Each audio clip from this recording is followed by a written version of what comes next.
Assalamualaikum warahmatullahi wabarakatuh. Gimana kabarnya pemirsa khilafan yang dirahmati oleh Allah? Jumpa lagi dengan kabar petang. Hari ini kita akan membahas tema-tema terkini dengan narasumber yang kredibel tentu saja dari sudut pandang Islam. Inilah kabar petang selengkapnya.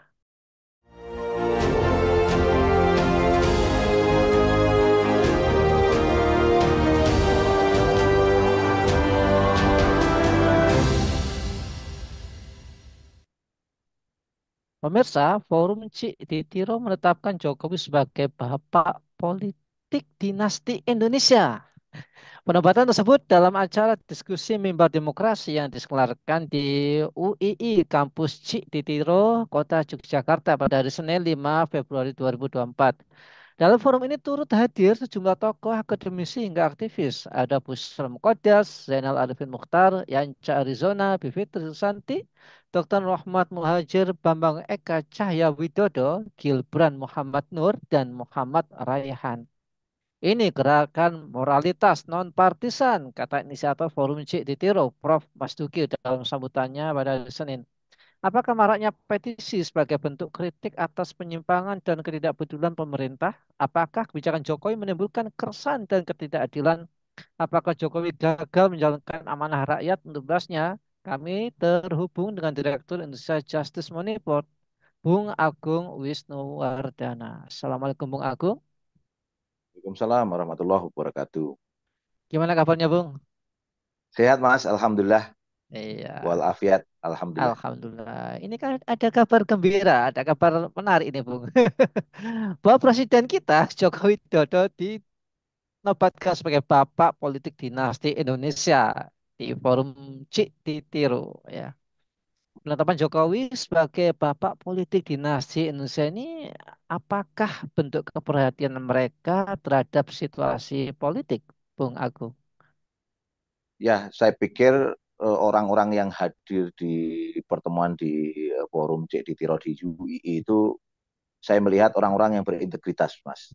Kita lihat Pak Busro Mupodas, mantan orang penting di KPK beberapa waktu yang lalu dan juga orang Muhammadiyah kan. Kemudian Bung Zainal eh, eh, dari UGM yang kita kenal sangat kritis kepada eh, rezim siapapun, tidak peduli rezim SBY dulu ataupun sekarang Jokowi misalnya ya.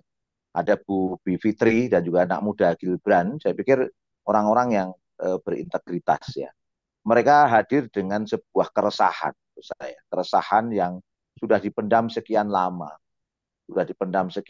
terkait dengan kondisi politik yang ada. Wabil khusus memang memuncaknya itu karena kita tahu proses yang melanggar etika berat yang dilakukan oleh Anwar Usman, paman Gibran, sekaligus adik ipar dari Pak Joko Widodo yang meloloskan persyaratan tanda petik, tidak menyebut langsung Gibran, tetapi meloloskan peraturan itu menjadi basis legal untuk meloloskan seorang Gibran menjadi cawapres. Itulah saya pikir yang menyebabkan banyak kalangan melihat Jokowi ini sepertinya diam saja terhadap hal itu, artinya ketika dia diam itu menjadi penunjuk kepada kita semua dugaan kuat bahwa Jokowi ada di belakang itu semua. Dan kita tahu tidak mungkin bayangan banyak orang Gibran ini bisa maju cawapres kalau bukan anak presiden. Istilahnya kalau saya atau Mas Nanang atau yang lain ya, bukan anak presiden jelas kita akan berhadapan dengan banyak barikade yang menyebabkan orang tidak bisa jadi cawapres. Artinya seorang Gibran menjadi cawapres ini tidak bisa dipisahkan dengan posisi Jokowi sebagai presiden. Apalagi dengan apa yang terjadi akhir-akhir ini untuk memenangkan Gibran itu begitu bersemangat diduga menyalahgunakan penyaluran bansos dengan personifikasi kepada Jokowi yang nanti akan mengarahkan untuk pemenangan Prabowo Gibran, kemudian beberapa indikasi pemanfaatan kalangan aparat, dan yang terakhir sungguh menyedihkan ketika banyak civitas akademika yang memprotes hal yang sama terkait dengan politik dinasti kepada Jokowi yang berasal dari kampus, kemudian polisi dengan sangat sengaja mendatangi rektor-rektor yang belum berbicara untuk berbicara kebaikan Jokowi gitu. Alasannya supaya tidak menimbulkan kegaduhan dan pemilu menjadi damai. Saya pikir sangat naif alasan yang disampaikan kepolisian. Sehingga hal-hal seperti itulah yang saya pikir menjadi tumpukan-tumpukan kekecewaan akhir-akhir ini terhadap Jokowi, dan inilah yang memuncak kemudian muncul di banyak protes civitas akademika, plus yang paling mendapat apa namanya informasi atau berita yang cukup sangat luar biasa adalah munculnya forum Cek Ditiro, karena sebelumnya dituduh bahwa yang sebelumnya partisan, cenderung ada dorongan dari paslon lain misalnya ya. Saya pikir apa yang dilakukan oleh forum Cek Ditiro ini membedah semua ungkapan-ungkapan yang sebelumnya menuduh partisan, karena orang-orang yang kita Bagaimana sebutkan tadi mungkin Pak Busro itu misalnya, terjadi? kemudian Bi Fitri, Zainal Mutakin Mukhtar, Gilbran, nggak ada kaitan sama sekali dengan partisan-partisan yang ada. Sehingga apa yang disampaikan misalnya termasuk Bahlil Ladia kemarin, beberapa waktu kemarin, yang mengatakan bahwa protes-protes yang muncul ini adalah partisan, saya pikir harus di stop gitu. Baik, eh Bung Agung, apa sih sebenarnya indikator yang bisa memperkuat status Jokowi sebagai bapak politik dinasti Indonesia? Apakah ya dari isu paman dan ponakan itu tadi aja, Bung? Saya pikir yang paling nyata itu karena dia kan berposisi sebagai presiden ya. Mungkin kalau dia jadi bupati, pandangan orang nggak terlalu banyak yang menyorot kepada beliau ya. Tapi karena posisi dia sebagai presiden, sementara apa namanya forum election pemilu pilpres ini menjadi sorotan hampir di semua kalangan ya, karena banyak orang bilang bahwa yang bikin mabuk itu ada tiga katanya, ada narkoba, ada judi, dan yang satu pilpres. Itu yang artinya masyarakat kita itu benar-benar ketika bicara pilpres agak berbeda dengan dia bicara pilgub atau pilkada ya, karena ini pilpres perhatian sangat luar biasa, dan memang akhirnya muncul kemabuan atau sentimen-sentimen tertentu. Anda bisa bayangkan dalam situasi pertarungan politik yang sangat keras, tiba-tiba ada telikungan di tengah jalan yang mengindikasikan itu. Apa? Yang sangat jelas tadi itu, keputusan MK terkait dengan Gibran. Terus yang terakhir DKPP ya, keputusan DKPP terkait dengan pelanggaran ketua KPU loh. Ketua KPU nggak main-main lagi. Hasyim Asyari posisinya sebagai ketua KPU itu pelanggaran etik ketika akhirnya meloloskan Gibran Raka Buming Raka. Ini juga tambah lagi yang memperkuat kita ya. Seperti tadi indikasi penggunaan aparat, bansos dan sebagainya tadi menjadi indikasi yang sangat kuat sekali adanya politik dinasti ya. Itu poin dasar saya pikir. Wajar dong Pak Jokowi harus tenang melihat ini, dan para pendukungnya pun harus tenang melihat ini, karena wajar kalau Anda mendapat sorotan yang sangat kuat, karena memang ini sentimen sangat tinggi, sentimen politik paling tinggi di Indonesia itu pilpres.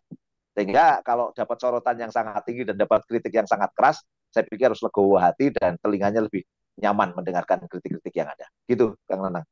Baik, Bung Agung, politik dinasti mungkin telah lama terjadi di beberapa daerah gitu ya. Apakah Presiden Jokowi adalah orang pertama yang memulai tindakan itu yang levelnya itu nasional dan melakukannya secara terang-terangan? Apakah Ya, beliau juga menggunakan seluruh sumber dayanya dan ya dilakukan selama menduduki jabatan tertinggi? Status, kalau terkait dengan politik dinasti itu, Kang Nanang dan juga para pemirsa Kabar Petang, itu clear kok. Semua tempat hampir sebagian besar di kita itu melakukan. Tidak hanya di level pilkada ya, pilkades pun terjadi. Sekarang kita melihat misalnya di daerah-daerah remote area terutama ya, yang memang tingkat kritis masyarakat sangat rendah, itu kades itu biasanya anaknya atau kemudian ponakannya, pamannya gitu loh. Akhirnya posisi kades itu bergelindan di antara keluarga, rata-rata begitu. Terus kemudian kalau di tingkat kabupaten, dulu sangat terkenal di Indramayu misalnya ya, di Indramayu sampai sekarang masih muncul. Terus kemudian di tempat saya sendiri ya, tempat saya sendiri juga merasakan kondisi itu, bagaimana anaknya dipersiapkan untuk maju menjadi bupati misalnya ya, itu terjadi sangat nyata, terutama di kabupaten ke bawah ya, sampai ke kepala desa, itu sangat nyata sekali. Nah, memang kalau di tingkat presiden ini betul-betul Pak Jokowi ini kalau saya membaca yang pertama betul-betul begitu sangat apa namanya eh, Terang-terangan sangat gitu. kelihatan terang-terangan memberikan ruang untuk majunya politik dinasti itu. Tidak hanya melihat pada konteks Gibran ya menurut saya. Kita coba lihat, bayangkan Gibran maju Pilkada Solo misalnya, itu kan juga nggak bisa dipungkiri setelah terjadi hubungan yang panas antara PDI dengan Jokowi kan kebuka itu oleh Pak Rudi bahwa ternyata majunya Gibran itu bukan karena karir di PDI Perjuangan, tapi karena memang dorongan dari Pak Jokowi sendiri yang melobi kepada Megawati agar memberikan karpet merah kepada Gibran. Kemudian kita tahu mantunya yang di Medan, misalnya ya Bobi, yang sekarang akan mencalonkan kemarin wali kota Medan, terus sekarang akan mencalonkan gubernur di. Kalau jalan-jalan ke Medan itu udah mulai selentingan tentang Bobi akan maju gubernur Sumatera Utara misalnya. Itu sangat clear. Nah di level nasional sangat clear sekali dan itu terang benderang betul yang dilakukan Pak Jokowi. Kita lihat Pak SBY itu tidak melakukan itu, walaupun berikutnya dia mempersiapkan anaknya yang menjadi ketua partai. Tapi eh, kalau saat itu Pak SBY mau melakukan proses karpet merah untuk anaknya ya, anaknya itu kan juga bisa dilakukan oleh SBY, tapi nggak dilakukan untuk konteks itu. Jangankan itu, seorang Soeharto, Anda bisa bayangkan yang sangat terkenal, sangat otoriter, itu tidak pernah mempersiapkan anaknya untuk memasuki kancah kepemimpinan nasional ya. Kita tahu Mbak Tutut itu baru belakangan maju. Tommy hampir nggak pernah ada sama sekali. Dia Tommy baru buat partai setelah Pak Harto lengser kan. Jadi mungkin forum Cek di Tiro itu memberikan gelar bapak politik dinasti itu masuk akal. Kira-kira gitu. Masuk akal. Paling terang benderang. Itu sangat nyata sekali. Gitu Mas Nana. Baik, terakhir Bung Agung, apakah Bapak kita Jokowi ini memiliki banyak dosa politik gitu ya? Terus nasihat kepada beliau ini gimana? Ayolah Pak, jangan terang-terangan, gelap-gelapan aja. Apakah seperti itu? Iya, membaca politik dinasti ini, Kang, ini menunjukkan sikap pragmatis. Pragmatis. Pragmatis itu istilahnya apa yang menguntungkan secara instan yang akan diambil. Ya, apa yang dilakukan Pak Jokowi ini bisa jadi akan menjadi pelajaran buat para pemimpin berikutnya untuk melakukan hal yang sama untuk periode-periode berikutnya. Karena saya membaca Pak Jokowi ini melakukan proses ini kan dimulai dari dia menawarkan untuk 3 periode dan sebagainya sampai ke ujung meloloskan Gibran, diduga meloloskan melalui proses mekanisme hukum demikian rupa, loloslah Gibran ini adalah proses proses tren dunia memang. Kita tahu Erdogan 3 periode, kemudian Xi Jinping 3 periode, Putin bahkan sudah 5 periode kan. Jadi ada semacam tren global yang mengarahkan pemimpin itu untuk bertindak seperti itu, memperpanjang masa jabatan yang lebih panjang lagi untuk alasan melanjutkan pembangunan. Artinya peluang pemimpin berikutnya melakukan pragmatisme kayak Pak Jokowi itu sangat mungkin bisa dilakukan. Dan ini tentu sangat sangat terkait dengan sistem yang dibangun di negeri ini, yaitu sistem demokrasi. Salah satu ciri dari sistem demokrasi itu adalah tidak ada apa yang disebut dengan kebenaran yang pasti. Akhirnya pragmatisme itulah yang jadi kebenaran. Kita melihat Pak Jokowi selama ini melakukan tindakan-tindakan itu hanya dianggap pelanggaran etika. Secara hukum legal semua loh. Secara hukum legal semua, legal semua, legal semua. Jadi hukum itu didesain demikian rupa untuk melayani kekuasaan. Dan ini adalah problem yang sangat mendasar dari pragmatisme dalam konsep demokrasi. Oleh karena itu, problem Pak Jokowi ini bukan sekedar pada personalnya, tapi memang pada sistem yang diberlakukan di negeri ini yang menyebabkan orang akhirnya bertindak sangat pragmatis untuk kekuasaan. Dan masyarakat kita hampir bisa dilakukan, ada dua yang bisa dilakukan manipulasi paling tidak untuk kepentingan kekuasaan yang berlanjut. Dua, yaitu satu manipulasi hukum, dua manipulasi opini publik. Apa manipulasi opini publik? Misalnya dengan survei, ya. Ada yang disebut dengan bandwagon efek. Misalnya Pak Jokowi selalu diinformasikan approval ratingnya di atas 70%, bahkan kemarin Denny JA itu merilis hasil survei bahwa kepuasan pada Jokowi itu 80,8%. Wah, luar biasa. Ini saya melihat bisa jadi ini angka, tapi survei ini juga bisa dijadikan sebagai bandwagon efek, memberikan manipulasi opini publik sehingga masyarakat itu bisa dipengaruhi. Dan ini memang juga sangat nyata dalam sistem demokrasi. Nah, dosa-dosa Pak Jokowi ini kan hampir ketutup oleh kemudian approval rating kan.